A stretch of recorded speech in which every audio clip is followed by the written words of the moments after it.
ہماری بڑی کوشش رہی کہ ان ظالموں کو کسی طرح سامنے بٹھا کر آپس میں بیٹھ کر یہ مسائل طے کیے جائیں، لیکن ہر موقع پر انہوں نے بیٹھنے سے اجتناب کیا۔ کوئی مفتی مسجد چھوڑ کر بھاگ رہا ہے، کوئی لودھراں کی کمادوں میں چھپ جاتا ہے، حجت الاسلام بھی آ کر چھپ جاتے ہیں، سامنے بیٹھتے نہیں ہیں۔ اس برکات چشتی کو چیلنج کرتا ہوں، حضور تاجدار گولڑا نے کس نبی کی شان میں لفظ غلطی بولا، کن مقدس نفوس کی طرف خطائے مطلق کو منسوب کیا، کن ہستیوں کی طرف خطائے اجتہادی کو منسوب کیا، اور کن ہستیوں کی طرف لغزشوں کو منسوب کیا۔ ایک ہفتہ میں انتظار کروں گا کہ جواب دو تاجدار گولڑا نے کہاں کہاں یہ باتیں لکھی ہیں۔ کمنٹس میں لکھا ہوا تھا کہ ہمیں کیا لگے حضور تاجدار گولڑا بھی معذاللہ گستاخ ٹھہرے، اب بچاؤ حضور تاجدار گولڑا کو۔ لوگ کہنے پر آ چکے ہیں، تمہارے دھڑے کی تقریروں پر لوگوں نے یہ عقیدہ بنا لیا کہ جو لفظ غلطی بول دے وہ گستاخ ٹھہرتا ہے۔ اس دھڑے کی غلطیوں اور بدماشیوں کی وجہ سے آج تاجدار گولڑا کو معذاللہ لوگ گستاخ کہہ رہے ہیں۔ کتنے افسوس کا مقام ہے، اور پھر ہمیں کوسیں گے تم نے دکھایا کیوں؟ میں نے دکھاؤں، کوئی اپنے آپ پڑھ لے تو کیا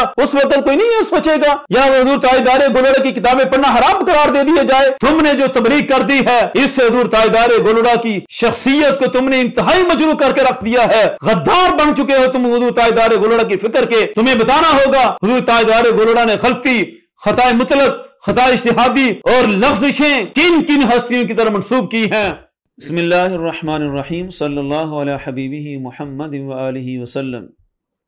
جناب عرفان شاہ صاحب نے بڑے زور و شور کے ساتھ اپنے چند نئے ہیروں کا اعلان کیا ہے اور برکات چشتی کو پیش کیا ہے کہ اس جیسے خطبہ اپنے گوہر بکھیریں گے تو پھر میدان لگے گا، پھر حق واضح ہوگا۔ چلیں شاہ صاحب کے بقول مان لیتے ہیں کہ یہ ان کے ہیرے ہیں، یہ ان کے بڑے حق گو خطبہ ہیں۔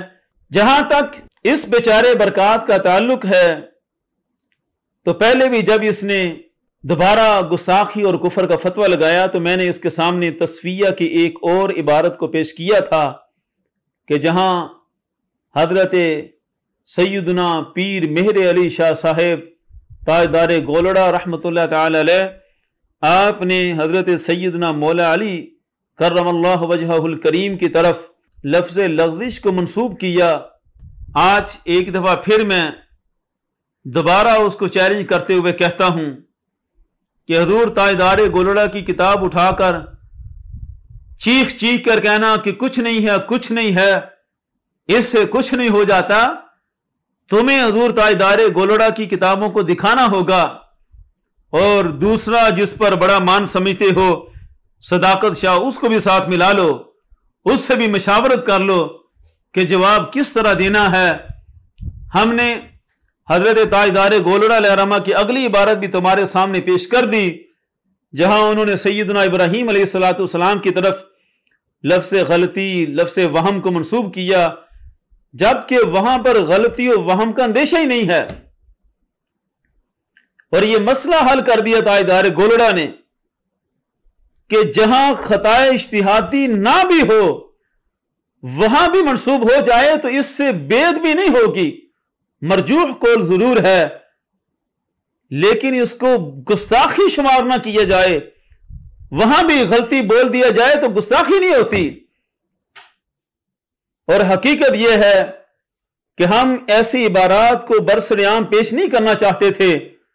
شاید ناظرین کو یاد ہو کہ جس وقت میں نے سوال نامہ لکھا تھا 10 سوالوں پر مشتمل، میں نے لہرا کر کہا تھا 6 مہینے پہلے کہ اس میں نے صرف ایک عبارت پیش کی ہے، لفظ لغزش والی۔ ابھی ملفوظات مہریہ کی عبارات بھی موجود ہیں، ابھی شمس الہدایہ فی اثبات المسیح کی عبارات بھی موجود ہیں۔ ہماری بڑی کوشش رہی کہ ان ظالموں کو کسی طرح سامنے بٹھا کر آپس میں بیٹھ کر یہ مسائل طے کیے جائیں اور ان کو دکھایا جائے انبیاء کی شان بہت وراء الورا ہے۔ ان کے بارے میں عقائد کی کتابوں میں جب سوال جواب اور رد دلالت و گمراہی کا موقع ہوتا ہے تو بڑے بڑے عجیب و غریب کلام سامنے آتے ہیں، تو ہم انہیں بیٹھ کر سمجھانا چاہتے تھے، لیکن ہر موقع پر انہوں نے بیٹھنے سے اجتناب کیا۔ کوئی مفتی مسجد چھوڑ کر بھاگ رہا ہے، کوئی لودھراں کی کمادوں میں چھپ جاتا ہے، حجت الاسلام بھی آ کر چھپ جاتے ہیں، سامنے بیٹھتے نہیں ہیں. ان کو بھی پتا ہے جس دن بیٹھ گئے ان کو اپنے نظریے سے توبہ کرنی پڑے گی. ان کی شکست یقینی ہے. ہم نے اس وقت یہ باتیں کی تھیں کہ ہم عبارات دکھائیں گے. شاید کچھ ان کو اندازہ ہوا تھا. صداقت شاہ کو، برکات کو ایک عرصہ تک یہ لوگ خاموش رہے. ہم نے بھی خاموشی کو بہتر سمجھا کہ ان عبارات کو پیش کیے بغیر ہی ہم انشاءاللہ اپنا دفاع کریں گے اور اہل سنت کا نظریہ واضح کریں گے. لیکن ایک دفعہ پھر انہوں نے شور مچانا شروع کر دیا. برکات کبھی وہ پوسٹ چڑھا دیتا ہے کہ یہ غلطی بول دیا گستاخی ہے، یہ خطاب بول دیا گستاخی ہے. کبھی چیخ چیخ کر اپنے جمع منتہل جموع کے وجود کے ساتھ اچھل اچھل کر آتا ہے کہ یہ گستاخی ہے، وہ گستاخی ہے. پھر ہم نے مجبوراً ان کو اگلی عبارات دکھا دی. اگر غلطی کو گستاخی شمار کرتے ہو تمہیں تاجدار گولڑا کو بھی گستاخ کہنا پڑے گا. اور بالواسطہ تم کہتے بھی ہو جس وقت تم یہ تقریریں کرتے ہو. برکات کی کئی عبارات میرے سامنے ہیں جب وہ تقریریں کہتا ہے یہ مقدس نفوس کے لیے لفظ غلطی بول دیتے ہیں، ان مقدس نفوس کے لیے خطا کا لفظ بول دی تو گستاخی ہے. آگے اس کو پتہ نہیں ہے کہ لفظ غلطی تو حضور تاجدار گولڑا نے مقدس نفوس کے لیے بولا ہوا ہے. تو یہ گستاخ کس کو کہہ رہا ہے؟ صرف امام جلالی تو اس عمرے میں نہیں رہیں گے، یہ تو پھر بڑوں نے کلام کیا ہوا ہے.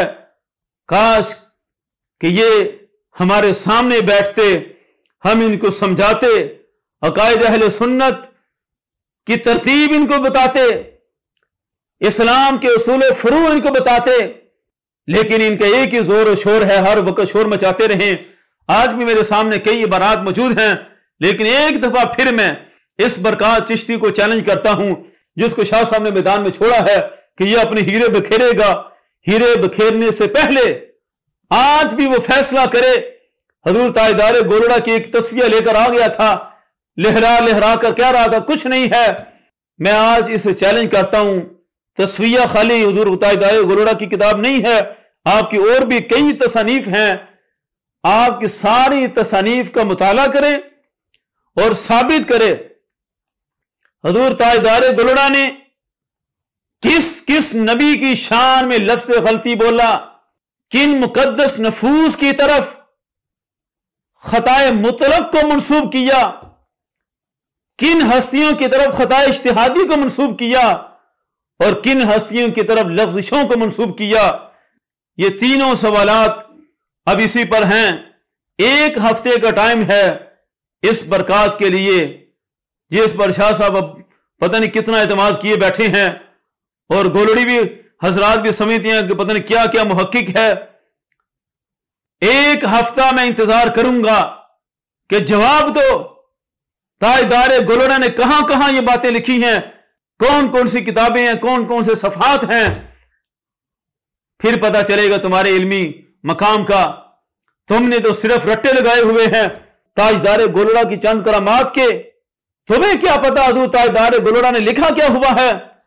اللہ کے فضل اور توفیق سے ہم وارث ہیں حضور تاجدار گولڑا کی فکر کے، آپ کے نظریات کے، آپ کے افکار کے. جب تم نہ دکھا سکو پھر ہم دکھانے پر مجبور ہو جائیں گے. بہتر یہی ہے کہ تم خود فیصلہ کرو اور تمہارے لیے دروازے کھلے ہیں. جناب نظام الدین جامی صاحب سے بھی میری گزارش ہے کہ آپ اس نالائق کو تھوڑا سا سمجھائیں. اچھل اچھل کر آ کر امام جلالی پر ایسے طنز کرنا، گستاخیوں کے فتوے لگانا اور طرح طرح کی گالیاں دینا، یہ گالیاں وہ حضور تاجدار گولڑا کو بھی دے رہا ہوتا ہے. اگر آج بھی مسئلہ حل کرنا چاہتے ہیں تو ہم انتظار کریں گے ایک ہفتہ. یہ اپنے قول سے رجوع کرے، فیصلہ کرے کہ حضور تاجدار گولڑا نے اگر یہ سب کچھ لکھا ہوا ہے، مقدس نفوس کی طرف خطائے مطلق بھی بولا ہے، مقدس نفوس کی طرف لغزشیں بھی بولی ہیں، مقدس نفوس کی طرف خطائے اجتہادی بھی بولا ہے اور مقدس نفوس کی طرف غلطی کو بھی منسوب کیا ہوا ہے، تو پھر فیصلہ ہو گیا کہ یہ کوئی گستاخی نہیں ہے. ورنہ آج بھی مجھے میرے ایڈمن دکھا رہے تھے کہ ہم نے جب وہ کلپ تاجدار گولڑا کی عبارت پیش کی اس برکات کی نالائکی کی وجہ سے جو اچھل اچھل کر بدتمیزیاں کرتا ہے، تو نیچے کمنٹس میں لکھا ہوا تھا کہ ہمیں کیا لگے، حضور تاجدار گولڑا بھی معاذ اللہ گستاخ ٹھہرے، یہ گستاخیوں کی باتیں کیوں ہو رہی ہیں ہم آگے دکھائیں گے، تو پتہ نہیں کیا کیا طوفان برپا ہو جانا ہے۔ اب جنہوں نے حضور تاجدار گولڑا کے بارے میں کہہ دیا کہ انہوں نے معصوم ہستیوں کی طرف غلطی کو منسوب کیا ہے، تو وہ بھی معاذ اللہ گستاخ ٹھہرے، اس کے ذمہ دار کوئی ہمیں نہ ٹھہرائے، ہم نے مجبور ہو کر آپ کی بارات کو پیش کیا ہے، اس کے ذمہ دار یہ برکات جیسے تاجدار گولڑا کی فکر کے غدار لوگ ہیں، جنہوں نے دن رات شور مچا مچا کر کہا کہ جناب یہ غلطی بول دینا گستاخی ہے، اب بچاؤ حضور تاجدار گولڑا کو۔ لوگ کہنے پر آ چکے ہیں، تمہاری تقریروں پر، تمہارے دھڑے کی تقریروں پر لوگوں نے یہ عقیدہ بنا لیا کہ جو لفظ غلطی بول دے وہ گستاخ ٹھہرتا ہے۔ اس دھڑے کی غلطیوں اور بدماشیوں کی وجہ سے آج تاجدار گولڑا کو معاذ اللہ لوگ گستاخ کہہ رہے ہیں کہ کتنے افسوس کا مقام ہے، اور ان نالائکوں کی نالائکی کی وجہ سے ایسی نوبت آئی ہے۔ اور پھر ہمیں کوسیں گے تم نے دکھایا کیوں، میں نے دکھاؤں، کوئی اپنے آپ پڑھ لے تو کیا اس وقت کوئی نہیں ہے سوچے گا، یا حضور تاجدار گولڑا کی کتابیں پڑھنا حرام قرار دے دیا جائے؟ کتابیں عام ہیں، کوئی بھی پڑھ سکتا ہے۔ تم نے جو تبلیغ کر دی ہے، اس سے حضور تاجدار گولڑا کی شخصیت کو تم نے انتہائی مجروح کر کے رکھ دیا ہے، غدار بن چکے ہو تم حضور تاجدار گولڑا کی فکر کے۔ آخری وارننگ میں دے رہا ہوں، ایک ہفتہ میں انتظار کروں گا، تمہیں بتانا ہوگا حضور تاجدار گولڑا نے غلطی، خطا مطلق، خطا اجتہادی اور لغزشیں کن کن ہستیوں کی طرف منسوب کی ہیں۔ اگر حل کی طرف آنا چاہتے ہو پھر بھی تیار ہیں، ورنہ پھر ہم دکھانے پر مجبور ہو جائیں گے، اور ہم انشاءاللہ حضور تاجدار گولڑا کا بھی دفاع کر لیں گے۔ تم سے نہیں ہو سکے گا، تم نے ان کو گستاخ بنا دیا ہے، ہم سب کچھ سنبھال لیں گے اللہ کے فضل اور اس کی توفیق سے۔